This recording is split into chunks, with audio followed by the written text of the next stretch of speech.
187 Imam Syafi'i. Itu.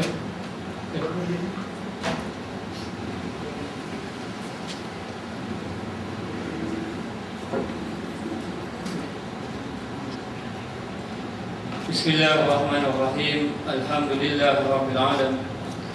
Wassalatu wassalamu ala asyrafil anbiya'i wal mursalin wa ala alihi wa sahbihi ajma'in. Subhanaka la ilma lana illa ma 'allamtana innaka antal alimul hakim. Rabbi shrah li sadri wa yassir li amri wa hlul 'uqdatam min lisani yafqahu qawli.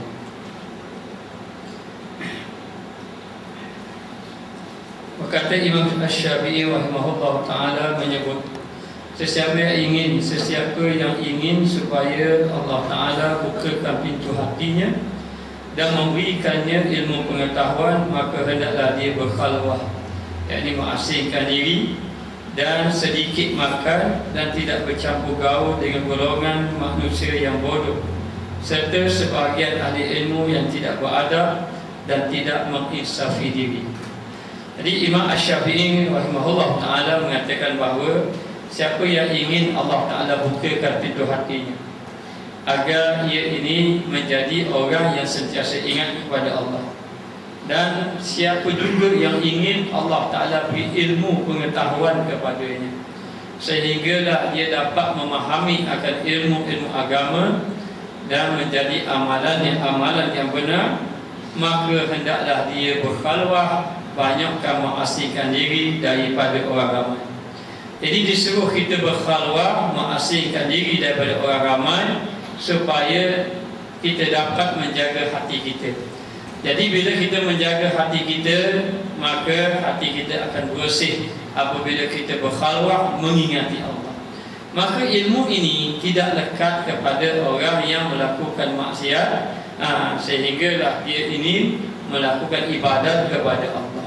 Maka apabila kita mengasingkan diri, tidak banyak bergaul dengan orang ramai, maka Allah Ta'ala akan campakkan di dalam hati kita hati yang hidup dengan Allah.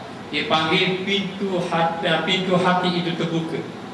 Jadi menyebabkan seseorang itu ingat kepada Allah. Bila orang itu sudah banyak ingat kepada Allah, maka Allah Ta'ala campakkan ilmu pengetahuan. Nabi SAW bersabda, "Man yuridillahu bihi khairan yufaqihuhu fid-din." Sesiapa yang Allah Ta'ala ingin berikan kepadanya kebaikan, nescaya Allah Ta'ala fahamkan dia agama, fahamkan dia ataupun diberi ilmu pengetahuan tentang agama. Jadi seseorang itu dapat ilmu apabila dia berkhalwah. Kerana orang yang berkhalwah mengasingkan diri dengan Allah, dia seolah-olah mengambil ilmu dengan Allah.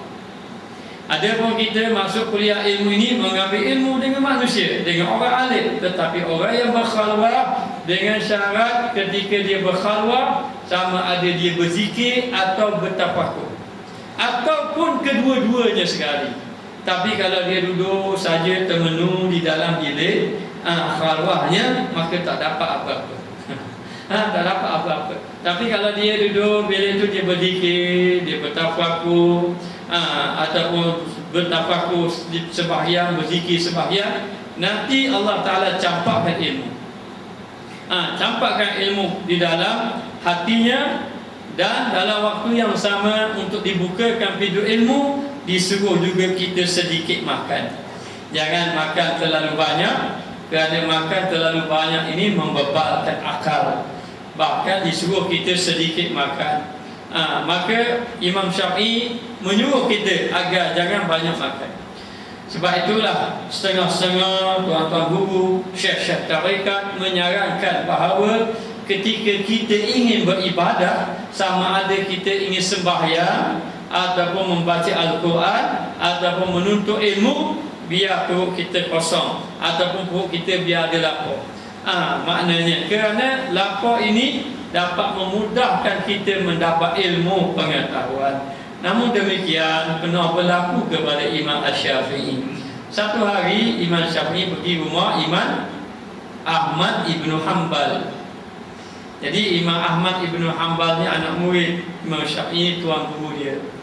Jadi tuan guru ziarah anak murid. Anak murid rasa gembira bila tuan guru pergi ke rumah dia. Lalu dia beritahu kepada anaknya agar buat masakan yang sedap-sedap. Ni tuan guru nak datang ni, buatlah chicken chop ke. Maknanya tak kira lah makanan yang sedap-sedap. Ikan tiga rasa sebagai contoh. Jadi makanlah sedap-sedap. Lalu dimasak dengan masakan yang lazat-lazat, yang sedap-sedap. Lalu dihidangkan kepada Imam Asy-Syafi'i. Jadi Imam Syafi'i bila ada tengok makanan dihidangkan oleh keluarga Imam Ahmad, Imam Syafi'i makan banyak. Makan banyak Imam Syafi'i. Jadi bila Imam Syafi'i makan banyak, dia tengok tuan guru ni 3 kali nambah. Contohnya saya tak tahu berapa kali nambah, tapi makan banyak. Tak biasa jadi makan. Bila dia tengok Imam Syafi'i ni makan banyak, lalu dia tak kata apa-apa. Habis daripada itu Imam Syafi'i pun rehat. Bila rehat lepas makan, kalau makan itu kenyang, nanti cepat mengantuk. Jadi bila sudah kenyang, mengantuk, lalu ditidurnya.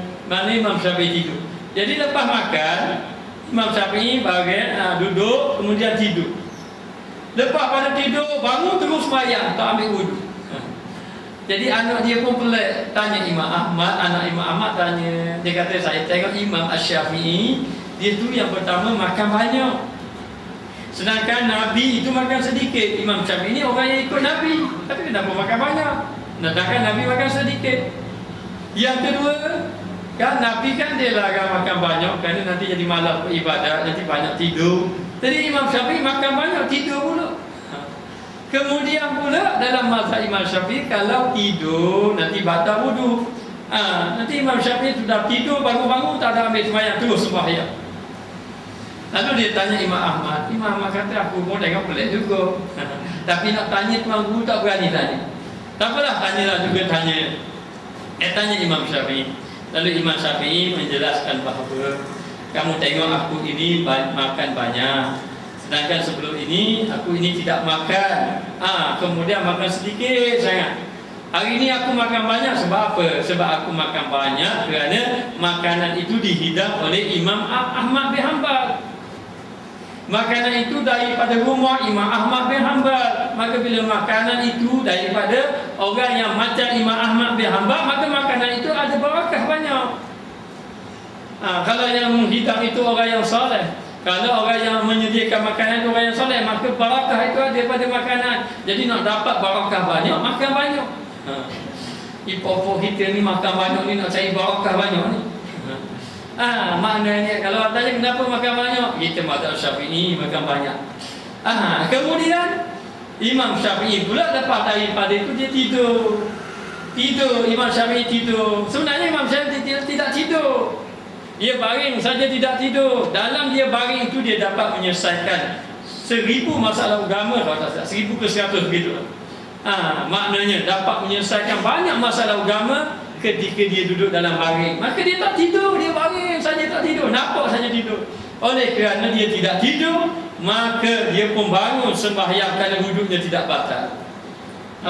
Sebab tu orang kalau duduk dalam kuliah tidur tu nampak dia tidur, tidak tidur. Nampak saja tidur, padahal tidak tidur. Itu dapat 10 menyelesaikan masalah. Kalau Imam Syafi'i 1000, orang tidur dalam kuliah kita mungkin 10 selesai masalah agama. Maka demikian Imam Syafi'i dalam waktu yang sama dia kata nak dapat ilmu itu terbuka, maka sedikit makan. Sedikit makan dan tidak bercampur dengan golongan manusia yang bodoh, maknanya golongan manusia yang melalaikan kita. Serta jangan juga kamu bergaul dengan ahli ilmu yang tidak beradab dan ahli ilmu yang tidak menginsafi dirinya.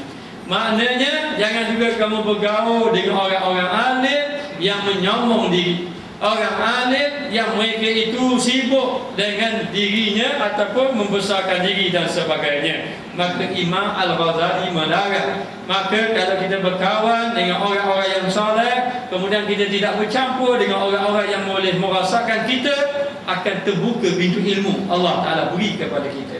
Namun demikian, banyak jalan Allah Ta'ala beri ilmu, di antaranya dengan jalan khalwah, yakni mengasihkan diri dengan berzikir dan juga bertafakur kepada Allah Subhanahu wa Ta'ala. Ini pandangan Imam Al-Ghazali.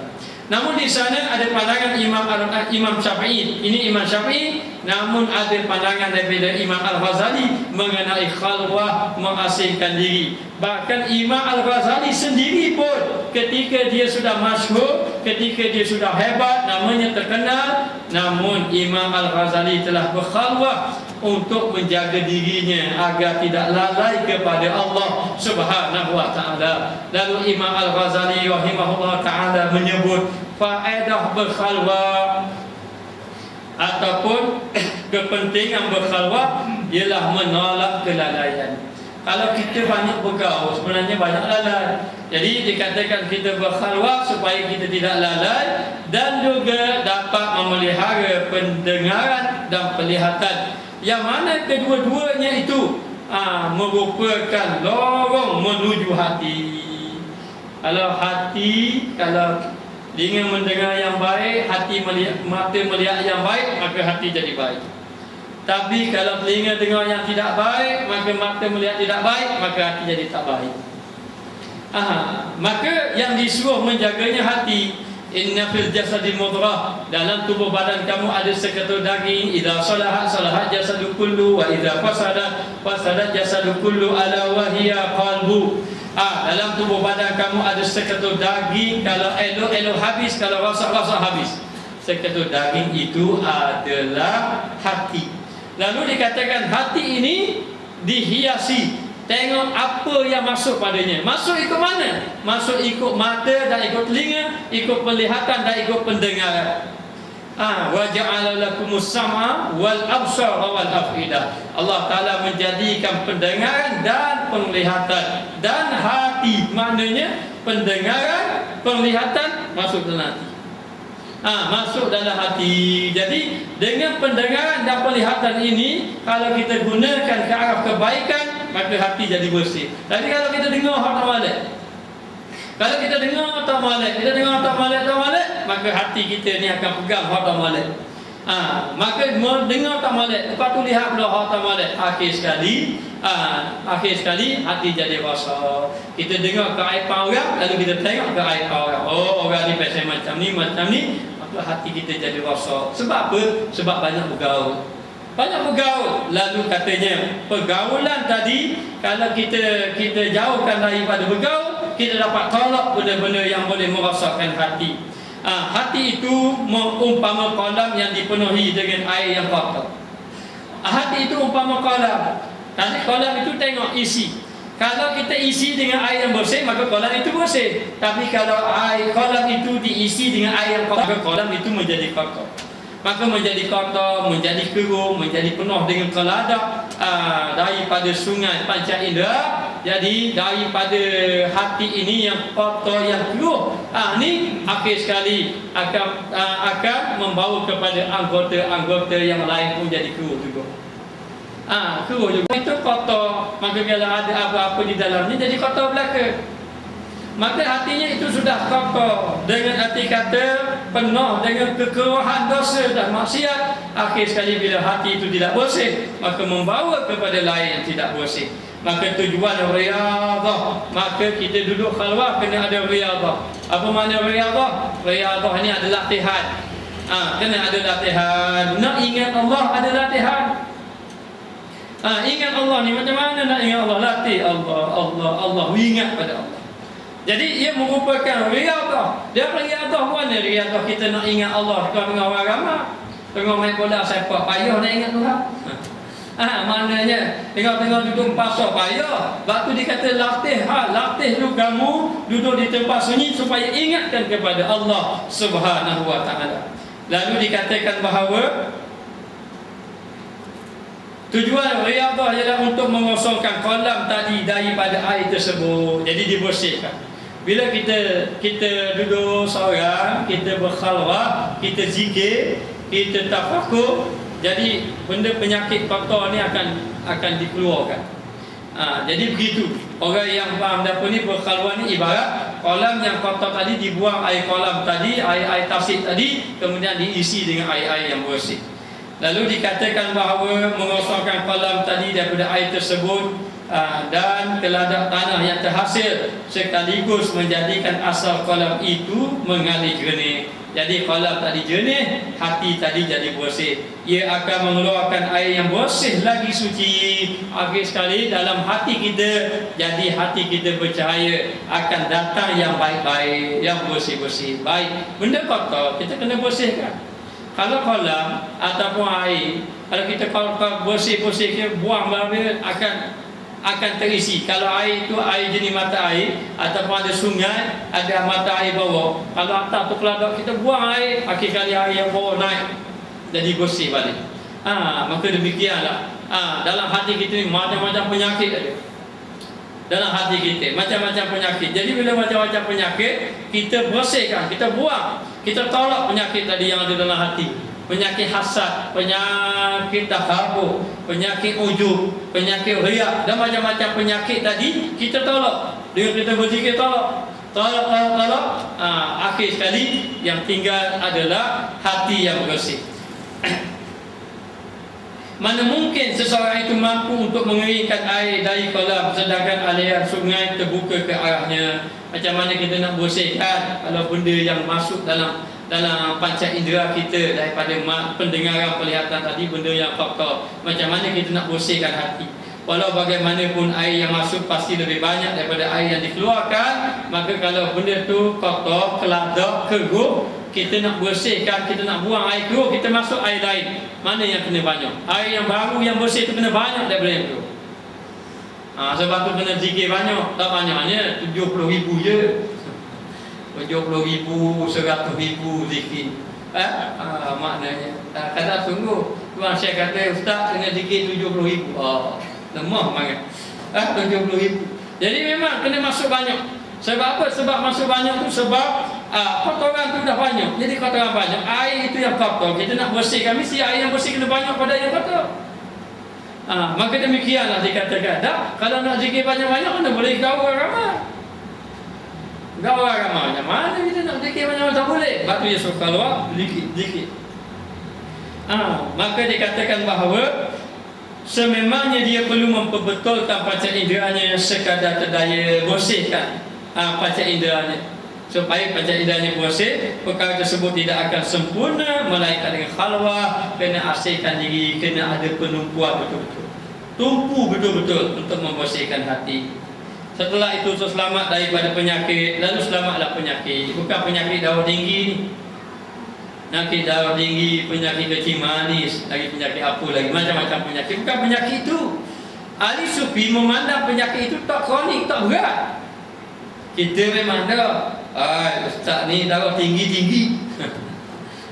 Tabak dia bahu bulan. Ni malah nak cek ni, nak cek banyak penyakit lah. Kalau nak cek macam biasa je. Bila cek macam-macam dia doktor kata begini. Dulu kita cek sekali dia ambil darah. Ustaz, ni darah rendah ni. Mana ni? Parok ni darah rendah ni, parok ni. Itu debah buruk dan takut. Kalau orang kata ada sakit, sesak nafas, cek injak sumpah. Macam-macam penyakit. Lepas tu macam darah, ada jangkitan kuman. Allah. Kalau orang kata penyakit ni berat ni, orang lepas-lepas mana orang mati. Lagi takut. Kalau orang kata orang gini kok, orang lepas siapa kira lekat tulang. Atau sekali lekat tulang, lekat tulang. Orang tu kata, ada seorang tu kata, ya ada orang tu lekat tulang minggu lepas macam setara, matilah tu. Awak takut gitu belum? Orang tu baru buat. Maknanya jadi nak beritahu penyakit. Penyakit, takut penyakit ni. Allah, takutnya penyakit ini. Tapi yang kita dikhendaki ni, yang dikatakan khalwah ini menghilangkan penyakit. Dia terselamat daripada penyakit dalam hati yang lebih bahaya lagi. Kenapa penyakit itu lebih bahaya? Kerana penyakit ini boleh merosakkan amal ibadat kita. Penyakit ini boleh menyebabkan kita jauh daripada Allah Ta'ala. Maka keterikatan dengan dunia, jadi penyakit terikat dengan dunia. Hati ini lebih tumpu kepada dunia serta kesibukannya dan juga khawatir ni lintasan syaitan serta was-wasnya, maka dia berhak mengecapi nikmat qurbahnya, nikmat menghampirkan diri dengan Allah. Sebab itulah orang-orang kadang-kadang macam kita boleh cari guru musyrik ataupun orang-orang syekh-syekh tarekat yang ada amalan suluk kalau boleh. Suluk ni latihan kalwah lah sebenarnya. Ada pun saya tidak mampu, tidak boleh, tidak layak mensulukkan orang. Tapi jemaah boleh cari orang-orang yang boleh sulukkan. Kalau ada seorang syekh tarekat yang ada program suluk, kita pergi kat dia. Dia akan sulukkan kita sama ada 3 hari, seminggu dan sebagainya. Maka dalam program itu dia ajar kita masa khalwah ni, dia suruh kita fikir Allah, dia suruh kita berzikir tentang Allah Ta'ala. Maka kita tidak boleh ingat yang lain, hanya kepada Allah masa kita itu buat latihan khalwah. Tujuan dia apa? Tujuan dia nak hilangkan penyakit. Maka ketika kita duduk bersuluk tadi ataupun kita buat latihan khalwah ini bersama dengan tuan guru ataupun syekh-syekh yang tertentu, untuk kita nak menghilangkan was-was yang ada dalam hati dan untuk mengecapi nikmat hampir dengan Allah Subhanahu wa taala. Jadi kalau kita pernah bercakap orang yang mencapai amalan-amalan zikir yang sampai kepada zikir yang betul-betul ingat Allah, dia mengatakan begitu nikmat, kita akan rasa kekhusyukan dan sebagainya.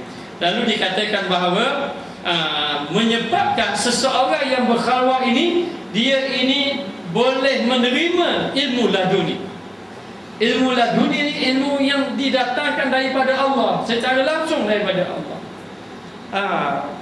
Walaupun ilmu laduni dia tidak akan berterusan ada, sama ada zaman-zaman dahulu sampai ke sekarang ada. Ilmu laduni ini Allah Ta'ala beri kepada siapa yang ia kehendaki. Biasanya ilmu ini Allah Ta'ala beri kepada sesiapa yang bersih hatinya. Bila hatinya sudah bersih, ingat pada Allah, Allah Ta'ala campakkan. Lalu dia mendapat ilmu, kadang-kadang ilmu yang dia tak pernah belajar pun dia dapat. Dapat ilmu yang Allah Ta'ala beri kepadanya. Kadang-kadang ilmu ini, ilmu umpama ilmu laduni yang Allah Ta'ala beri itu kadang-kadang ikut akal tak benar siapa.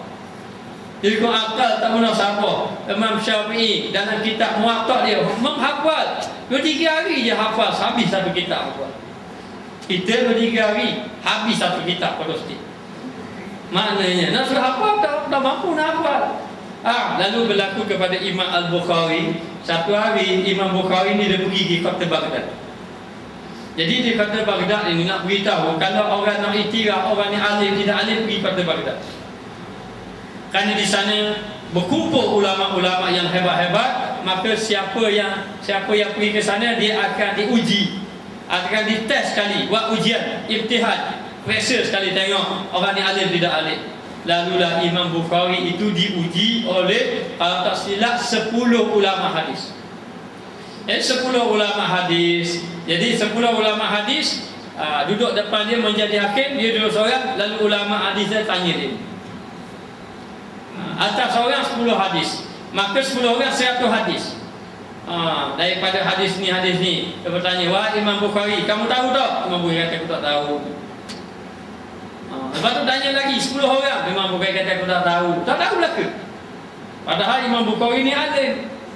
Lepas tu tanya 10 seorang ni tanya 10 hadis. Semua 10 hadis Imam Bukhari kata tak tahu belaka. Mudah-mudahan hadis ni tak tahu. Kemudian baca hadis lain, orang ni keluar 10 hadis tak tahu. Tak tahu sampai 100 hadis tak tahu belaka. Kata ni orang alim, apa ni tanya tak tahu. Jadi habis dah 10 orang tanya dah 100 hadis, lalu orang tanya kepada Imam Bukhari. Dah habis tu yang tanya semua tak tahu, apa yang kamu tahu? Lalu Imam Bukhari menjawab bahawa hadis yang kamu baca itu hadis maqlub, hadis yang ditukar terbalikkan. Hadis yang macam contohnya An Umar Ibn Khattab, daripada Umar isinya innama amalu binniyat sebagai contoh. Tapi dia contoh innama amalu binniyat an Abi Hurairah, dia tukar. Jadi dia kata tu, jadi yang kamu baca itu salah. Hadis yang pertama dia punya hadisnya sepatutnya dia periwayat hadis ni orang ni, hadis ni begini, dia hurai balik satu persatu sampai 100 hadis. Dan dia tak ada catat pun, dia dengar saja, dia boleh ingat balik 100 hadis tadi. Dia boleh kata yang mubatil hadis salah, yang betulnya begini, mubatil hadis salah, betulnya begini, sampai 100 hadis. Kita hak cantik pun tak ingat. Maknanya, macam mana dia boleh ingat? Ini ilmu laduni yang Allah Ta'ala beri kepada sesiapa yang ia kehendaki. Lalulah bila dia hurai satu-satu hadis sampai 100 hadis, semua tok-tok guru tadi yang buat ujian kepada Imam Bukhari jadi anak murid kepada Imam Bukhari. Jadi anak murid pula. Maknanya, jadi nak beritahu di antara jalan Allah Ta'ala memberi ilmu, di antaranya khalwah, sehinggalah dia ni dapat mengecapkan dirinya, mendekatkan dirinya kepada Allah. Bila dia sudah hampir dengan Allah, nanti Allah Ta'ala campurkan ilmu. Dan juga asrar rabbaniyah. Asrar rabbaniyah ni rahsia-rahsia ketuhanan. Apa dia rahsia-rahsia ketuhanan? Itu tanya ahli-ahli yang telah mendapat rahsia-rahsia ketuhanan. Boleh jadi rahsia ketuhanan itu dia panggil ilmu mukasyafah, yakni pembukaan hati, sehinggalah menjadi dia seorang yang kasyaf, boleh melihat ataupun boleh mengetahui perkara-perkara yang akan datang. Ini rahsia-rahsia Allah. Allah Ta'ala boleh beri. Kadang-kadang orang yang dibuka rahsia-rahsia Allah, dia pergi tengok orang tadi, dia boleh tahu orang ni macam ni, macam ni. Dia boleh tahu dah orang ni ahli ibadat ataupun tidak ahli ibadat. Kadang-kadang Allah Ta'ala buka rahsia-rahsia Allah, kadang-kadang dia boleh duduk alam lain. Maknanya duduk boleh mengetahui alam jin sebagai contoh. Ini semua rahsia-rahsia Allah. Ini bagi orang yang dapat mengecapi rahsia-rahsia Allah, dengan sebab dia menghampirkan diri kepada Allah, ataupun dia panggil nafahat nuraniyah. Boleh jadi dia dapat nafahat. Nafahat ini kita panggil limpahan cahaya. Nuraniyah, limpahan cahaya. Sama ada cahaya itu cahaya rabbaniyah, cahaya ketuhanan, ataupun cahaya nubuwah, cahaya kenabian. Sehingga kan seumpama orang yang mendapat limpahan ini, kadang-kadang bila dia bercakap, dia tak tahu ilmu daripada mana. Dia dapat ilmu tu, dia cakap saja. Kadang-kadang ilmu yang dia cakap itu dia pun tak pernah tahu selama ini. Jadi limpahan Allah Ta'ala beri kepada dia. Kesan daripada hatinya bersih setelah dia berkhalwah dengan berzikir dan bertafakur kepada Allah. Ini rahsia orang-orang ahli sufi yang Allah Ta'ala beri kepada dia, disebabkan dia hampir dengan Allah Ta'ala. Al-Imam Ghazali rahimahullah ta'ala juga berkata, telah kasyaf bagiku, Imam Ghazali kasyaf, terbuka pintu-pintu hati, terbuka benda-benda baik, maka Allah Ta'ala beri kasyaf. Jadi kasyaf ini ada kasyaf kadang-kadang melihat kepada sesuatu yang selama ini tidak diketahui. Umpama kasyaf melihat benda yang akan datang. Ada kasyaf dia dapat melihat perkara-perkara yang akan datang. Nabi dapat mukjizat. Nabi kata akhir zaman akan berlaku macam ni, macam ni, macam ni. Padahal Nabi tak sampai pun akhir zaman.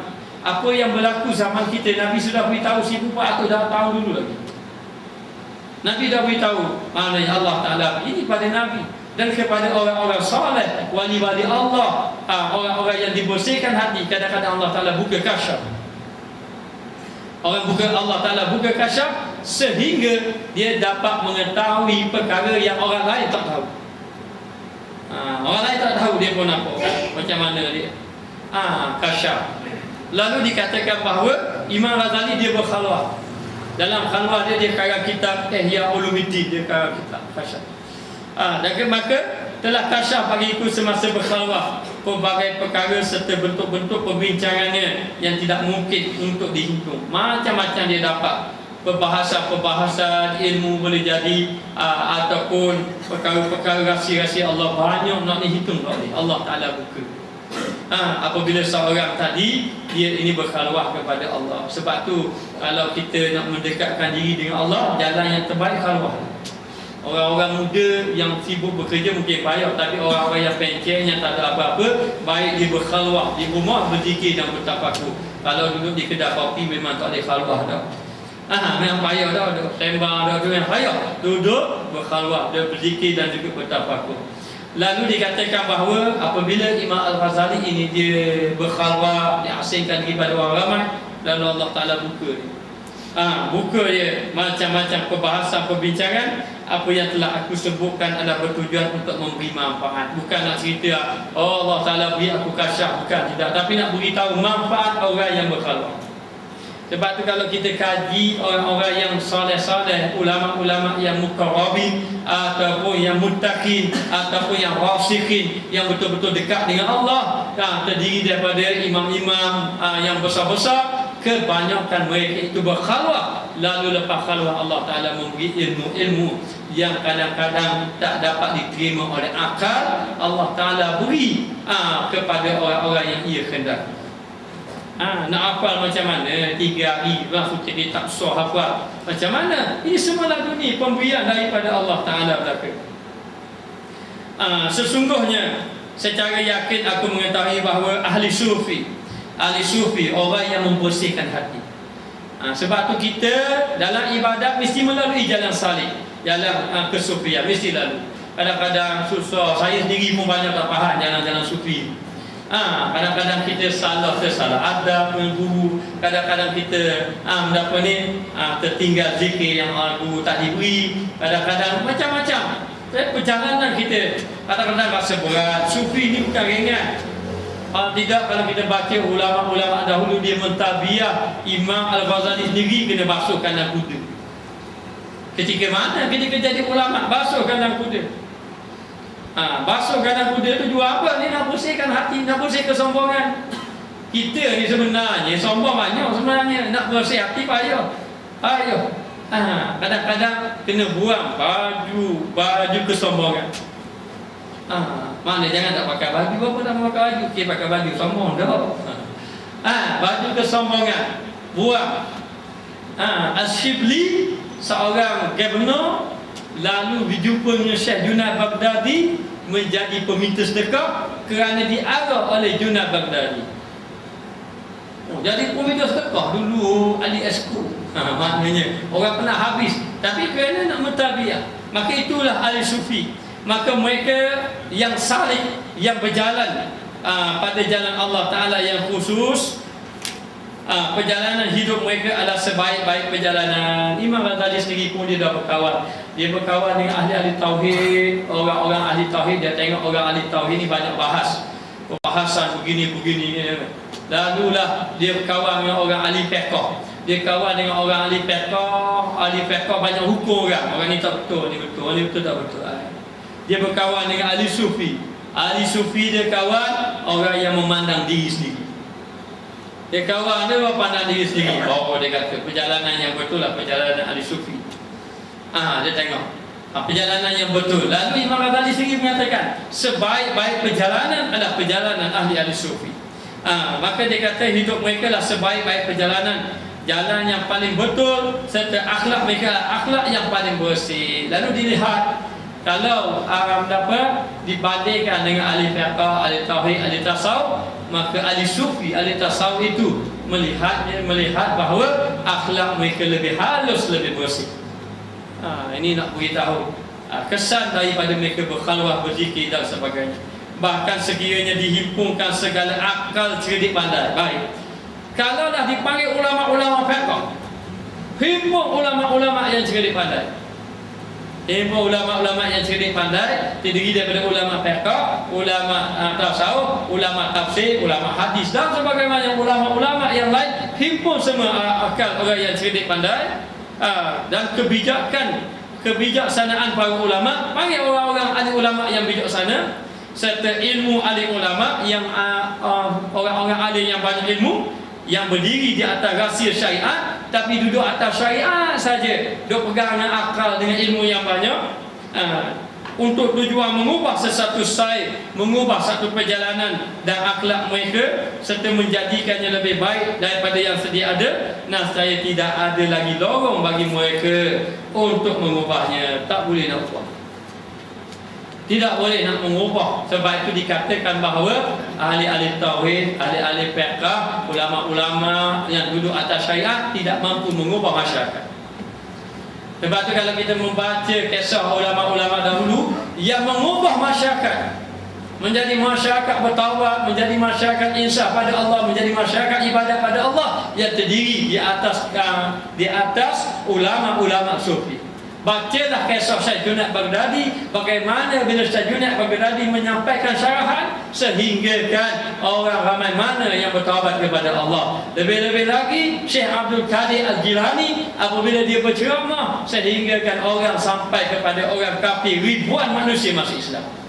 Ribuan manusia orang insaf, orang-orang pasti semua insaf apabila mendengar kuliah yang disampaikan oleh Syekh Abdul Qadir Al-Jilani.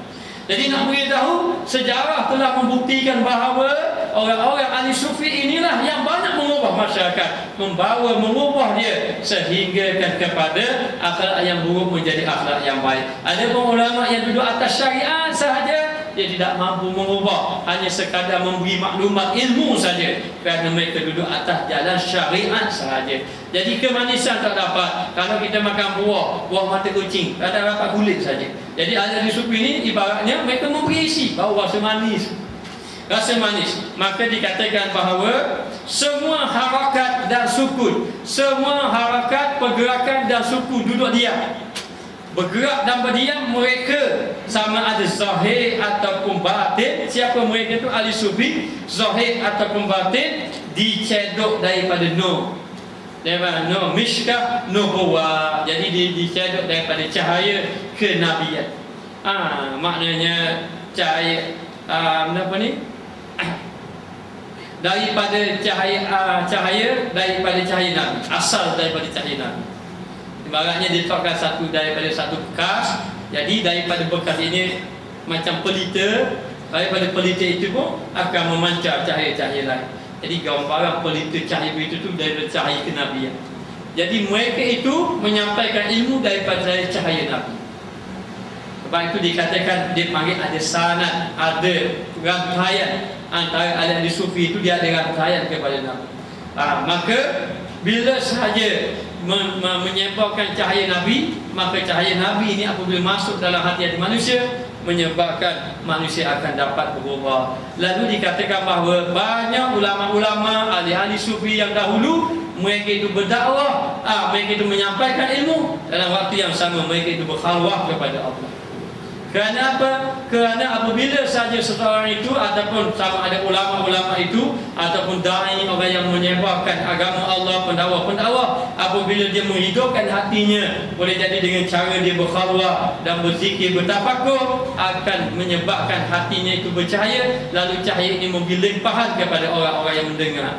Sebab itu dikatakan al-ilmu laisa bi kasrati qira'ah, al-ilmu laisa bi kasrati dirayah, walakinna 'ilma nurun yaqzifuhu Allahu fi qulubihim.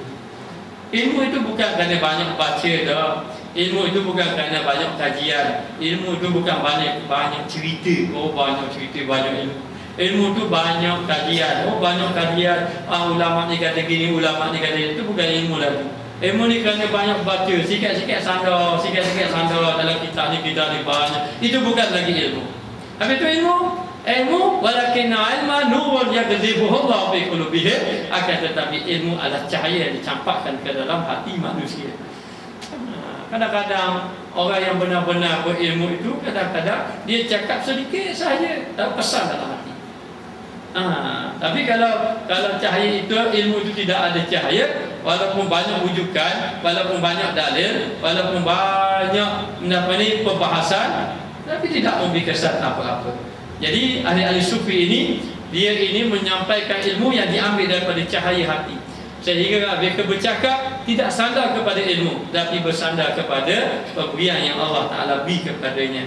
Maka bumi ini cahaya yang mampu menerangi alam maya selain daripada nur nubuwah. Tidak ada lagi di atas muka bumi ini cahaya yang mampu menerangi alam maya selain daripada nur nubuwah. Maka di atas muka bumi ini tidak ada cahaya yang dapat menyinari hati manusia kecuali diambil daripada hati kenabian, hati nubuwah.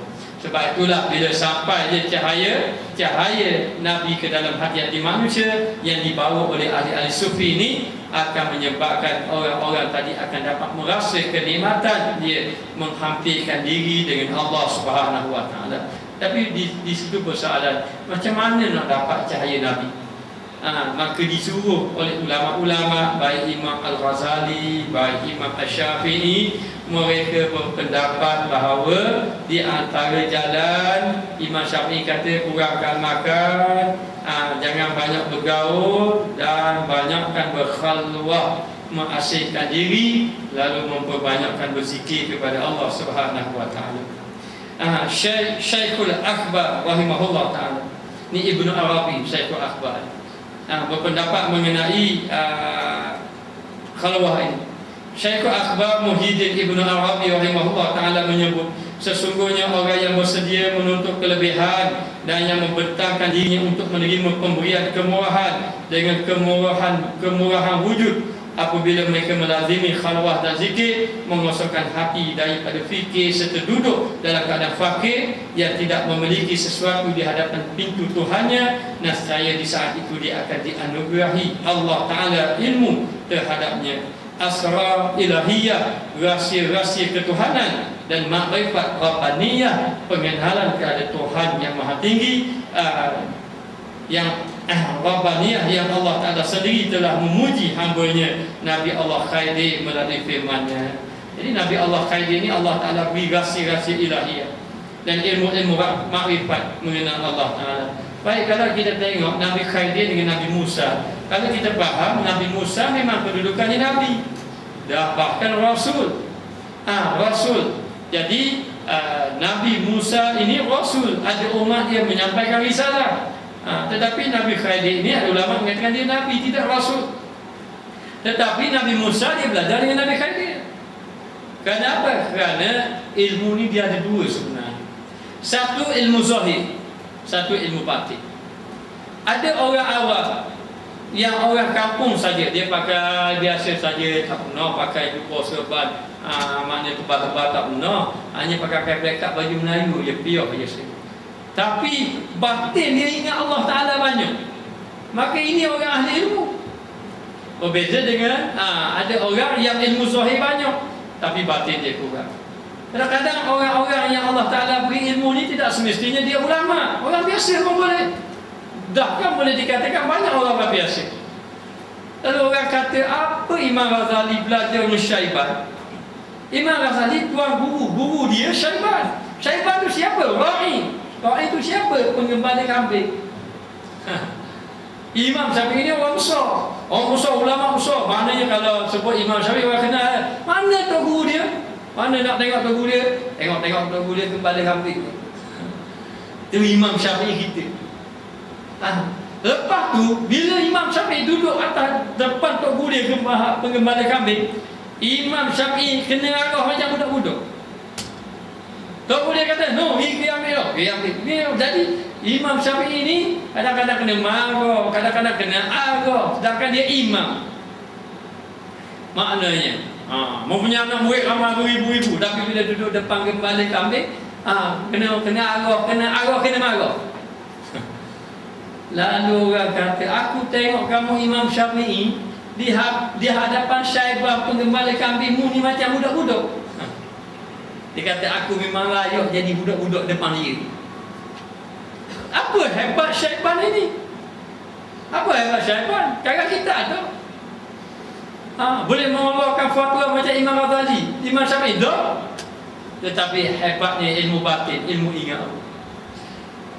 Maknanya kadang-kadang orang baca kitab, orang ceramah tu dia sedap cakap je, sedap baca je, hati kosong dah ingat tayang. Kadang-kadang hak dengar Allah, mari Isa, mari takut. Mari takut. Hak tukang baca buat takut orang je. Dia hak tukang dengar tu rasa takut. Jadi orang dengar tu rasa Allah takutnya lah, banyak dosa. Hak tukang cakap buat takut orang. Banyak dosa ni kena azab. Buat takut orang. Ia tiga dah takut. Ilmu ini dia ada dua zahir batin. Sebab tu kita ini nak mencari ilmu batin. Jangan salah faham ilmu batin. Ilmu batin ni jangan yang tu. Jadi ilmu batin ni ilmu penyucian hati, sehingga seseorang itu merasa ingat kepada Allah Ta'ala dan dia dekat dengan Allah Ta'ala, hidup hatinya berzikir, dan dia dapat kosongkan hatinya daripada terikat dengan perkara dunia, lalu menjadi ahli ibadat kepada Allah, sehingga terbuka rahsia-rahsia Allah. Jadi macam mana terbuka rahsia Allah ni tidak dapat digambarkan kecuali orang yang mengecapi. Man saqa arafa, siapa rasa dia tahu, siapa tak rasa memang tak tahu. Ilmu zauqiyah, ilmu rasa benda tahu. Kalau orang tanya ustaz nasi ayam sedap tak ke mana? Boleh cerita ustaz? Ada tak cerita? Kita kata cerita-cerita sedap apa dia dalam gambar kan. Dia nak tahu macam mana rasa. Ye makan saya. Makan kali. Oh okey ni rasanya bagus. Maka ilmu zauqiyah ini bagi orang yang mendapat rahsia-rahsia ketuhanan. Apabila dia bersih hatinya dengan Allah, mendekatkan diri dengan Allah, maka akan terbukalah rahsia-rahsia hatinya. Wallahu a'lam. Kita sambungkan datang.